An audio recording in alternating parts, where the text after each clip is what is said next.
Yang pertama pengertiannya, yaitu Vatikan atau lebih tepatnya Tata Suci atau Holy See, merupakan subjek hukum internasional yang diakui karena memiliki kepribadian hukum internasional yang memungkinkan untuk berpartisipasi dalam hubungan internasional.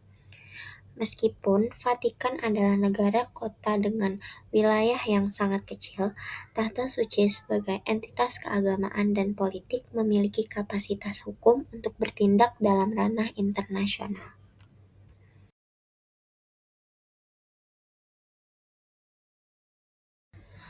Terdapat beberapa alasan mengapa Vatikan dikategorikan sebagai subjek hukum internasional. Yang pertama, kepribadian hukum internasional, di mana Tahta Suci memiliki status hukum yang memungkinkan untuk menjalin hubungan diplomatik dengan negara lain, menandatangani perjanjian internasional atau kordorat, serta menjadi anggota berbagai organisasi internasional.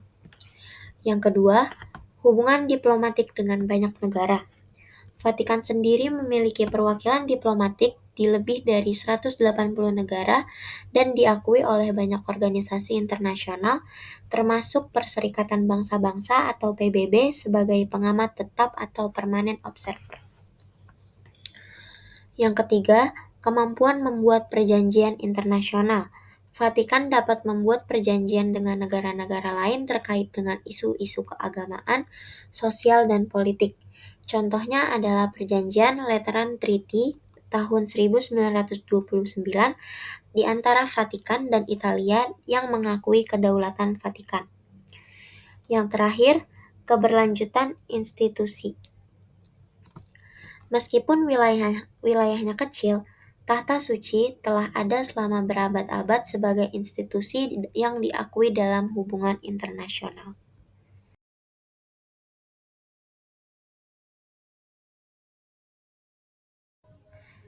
Contoh Vatikan sebagai subjek hukum internasional yang pertama ada Perjanjian Lateran atau Lateran Treaty 1929, di mana perjanjian antara Tahta Suci dan Italia yang mengakui kedaulatan Vatikan sebagai negara independen. Italia memberikan kompensasi finansial dan menjamin kebebasan gereja Katolik di negara tersebut. Yang kedua, keanggotaan dalam organisasi internasional. Vatikan memiliki status pengamat tetap di Perserikatan Bangsa-Bangsa atau PBB sejak 1964, anggota Organisasi Internasional untuk Migrasi, dan Organisasi Keamanan dan Kerjasama di Eropa. Yang ketiga, hubungan diplomatik dengan negara-negara lain. Vatikan memiliki hubungan diplomatik resmi dengan lebih dari 180 negara. Duta Besar Vatikan disebut Nuncio Apostolic yang berperan seperti duta besar negara lain.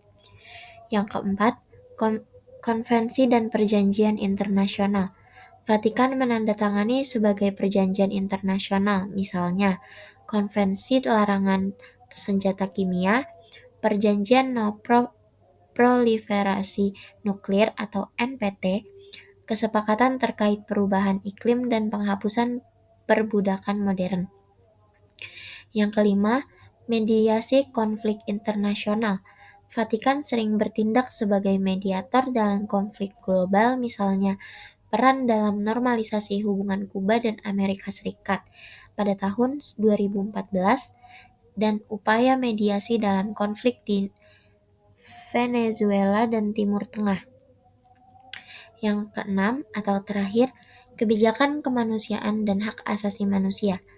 Vatikan aktif dalam isu kemanusiaan seperti bantuan bagi pengungsi melalui Caritas Internationalis dan kampanye melawan perdagangan manusia dan perbudakan modern.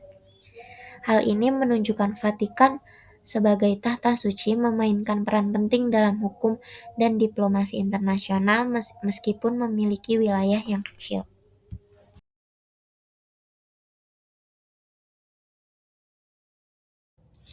Beberapa permasalahan yang muncul dari adanya Vatikan sebagai subjek hukum internasional adalah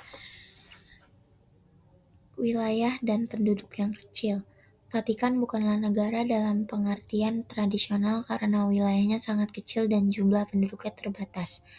Hal ini menimbulkan perdebatan apakah Vatikan seharusnya tetap dianggap sebagai subjek hukum internasional. Yang kedua, pengaruh politik dan agama yang kuat. Sebagai institusi keagamaan, Vatikan seringkali terlibat dalam isu politik global yang dapat menimbulkan ketegangan antara kepentingan agama dan kebijakan negara sekuler. Yang ketiga, status pengamat di PBB. Vatikan memiliki status pengamat tetap di PBB, yang berarti ia dapat berpartisipasi dalam diskusi tetapi tidak memiliki hak suara dalam pengambilan keputusan. Beberapa negara berpendapat bahwa ini memberikan keistimewaan yang tidak dimiliki entitas lain. Yang keempat, kontroversi hak asasi manusia dan kebijakan internal.